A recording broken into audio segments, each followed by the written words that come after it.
Hi guys, welcome back to my channel. Today I'm going to be doing another book tag, and today is going to be doing the scary book tag video. And I will have the link below in the description and including the question, so that way in case you decide to check it out. So getting started on the first question is, what goes bump in the night? Name a book that has legitimately scared you while reading it. Well, a book that actually scared me, Bird Box by Josh Merleman, was kind of like very scary.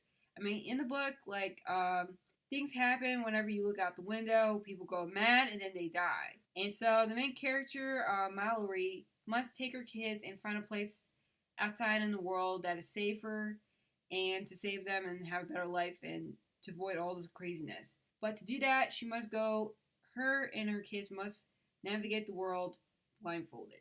And think about all the things that could happen when you're blindfolded.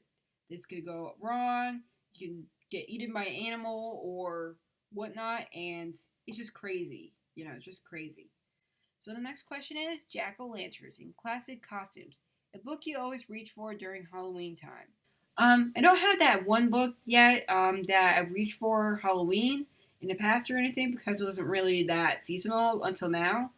But now I have a new book that I would like to read for during Halloween time now, and that is The Dreadful Tale of Prosper Redding. And this is a book that I fell in love with, that I read a few weeks ago, and I really enjoyed it. And I actually do have a book review on the channel in case you want to check it out right here. But it's just so good. There's witches in there, there's a demon, there's ghouls, and there's a family curse that you have to break, or else a demon might come out and kill your family and stuff, and things happen. So I really enjoy this one. So, Let's see. The next question is, which is Brew? Favorite witch character in books or series?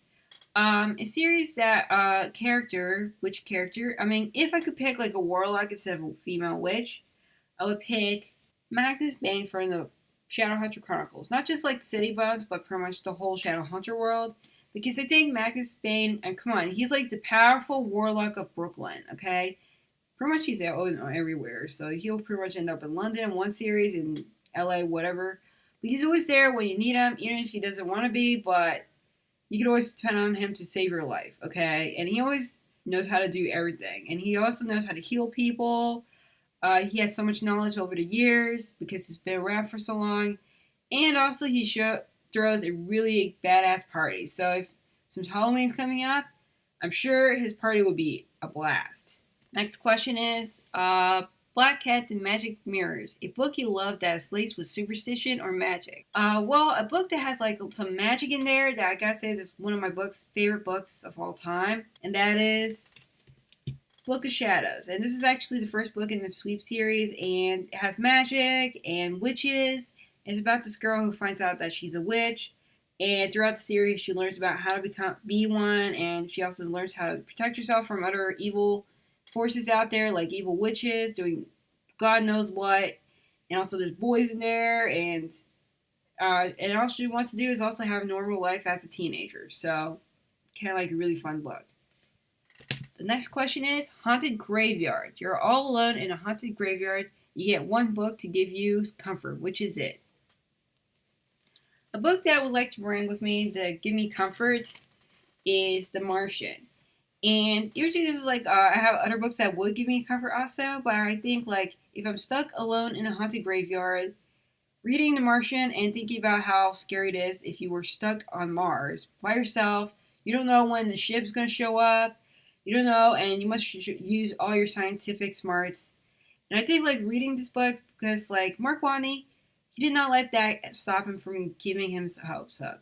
He always knows what to do. He also knows how to stay funny and keep up that humor and laugh at the small moments. Year two, he knows he could die any moment and running out of food or whatnot, but he keeps on going. And, I think like his attitude always will pretty much like encourage me to just keep on. I'm like, I should not lose hope. Plus, things could be a lot worse. I could be stuck on Mars, and nobody will find me there. So, yeah. Let's see. The next question is the Undead. Favorite supernatural creatures to read about? Vamps, zombies, or werewolves? Pretty much like all of them. I like vampires, I like zombies, werewolves. But if I would like to read more from zombies, because vampires and werewolves are very common in books a lot, and they pretty much can seem like the same story over and over again.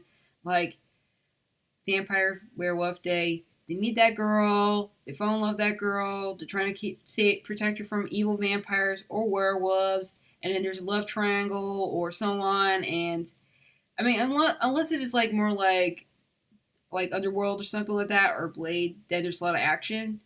But I do think like maybe zombies, it seems like more different a little bit sometimes. And they tend to be more actiony, and it's not like just a urban fantasy type of thing, supernatural story or something. But they actually go more into the line of half supernatural, but part science fiction, post apocalyptic, and there's a lot of action involved.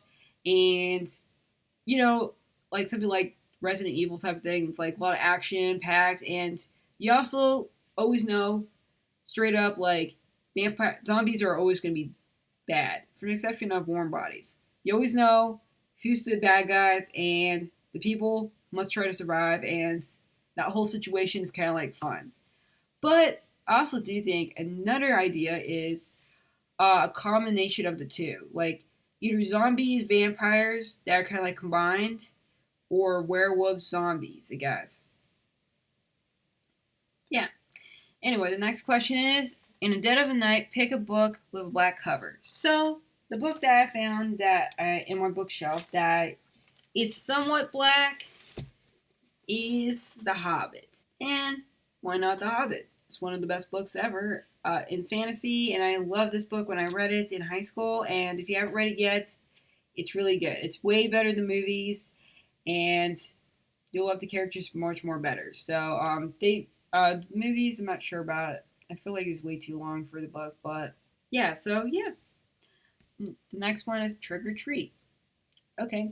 So that's pretty much all the questions I have today. Let me know in the comments below what you thought, and let me know about some of your favorite scary book reads that you like to read during this time of the year.